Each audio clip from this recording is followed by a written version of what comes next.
Hi guys, welcome back to our channel, and today we wanted to do a video for Mental Health Awareness Week. How do you know that you have depression or anxiety or OCD and you're not just down for, or you're going through something for a week or a month or longer than that? And how do you know you're not just anxious about a situation that's going to happen in a month?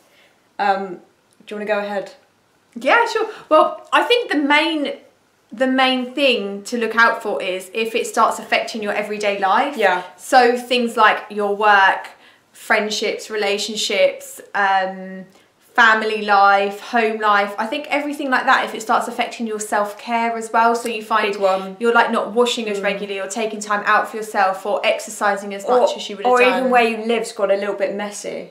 Yeah. Like I know when I'm sort of not spiraling back into an OCD or something like that, my flat's just not quite with it. Yeah. So that's a big one. It's basically you see small or big impacts on your everyday living.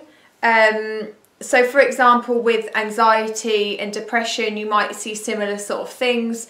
Whereas with like OCD or something, then you might find that more and more of each day is taken up with your anxious thoughts. Well, same with anxiety and depression, or the rituals and things like that. So you might have been okay one day, and then slowly, if you look back like 2 weeks, you see that it's taking up more and more time of your day. Again, with like an eating disorder, the same thing. The thoughts are there on a daily basis and taking up more time in your head. So I think it's just really important to be self-aware in that way. Obviously, not to overthink it.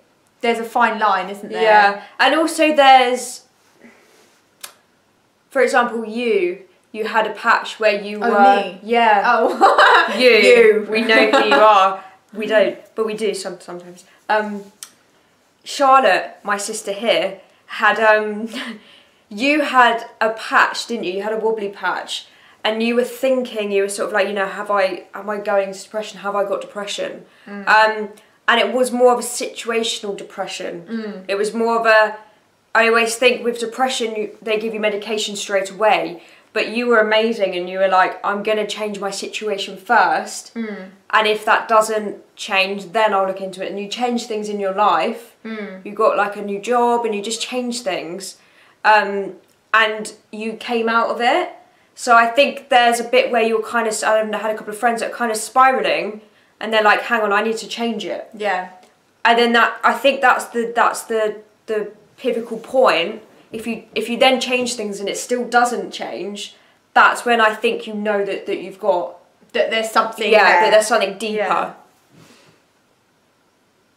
So what do you do about that is a good question, isn't it? Yeah, that is good. Yeah. So if you've got people around you, it's an old classic, but you know, talk to someone, because there's always someone that wants to help. Yeah. And even if you don't have anyone, some people don't have people, there's so many lines and so many people that will listen now. Yeah, absolutely.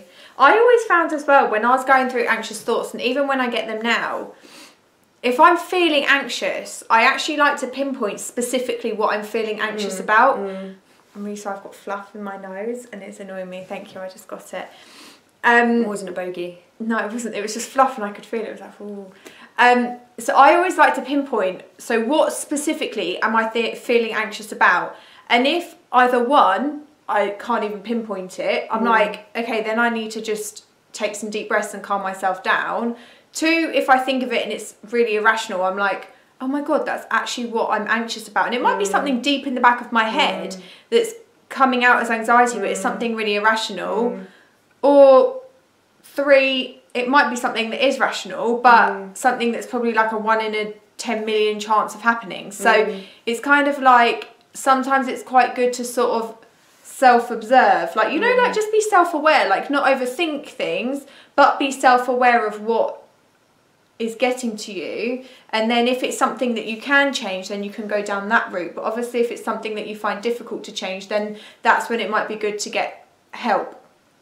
It's a very difficult process though, like we're making it sound a bit simplistic, but it's really not. Yeah.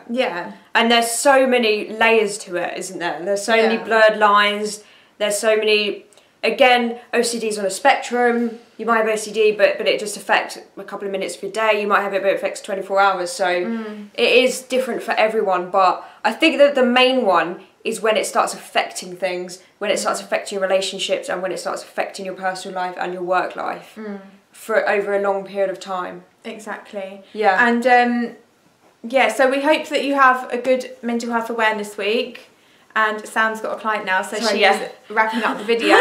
But we will see you guys soon. And yeah, as always, comment below if you have any questions. Yeah. Bye. Bye.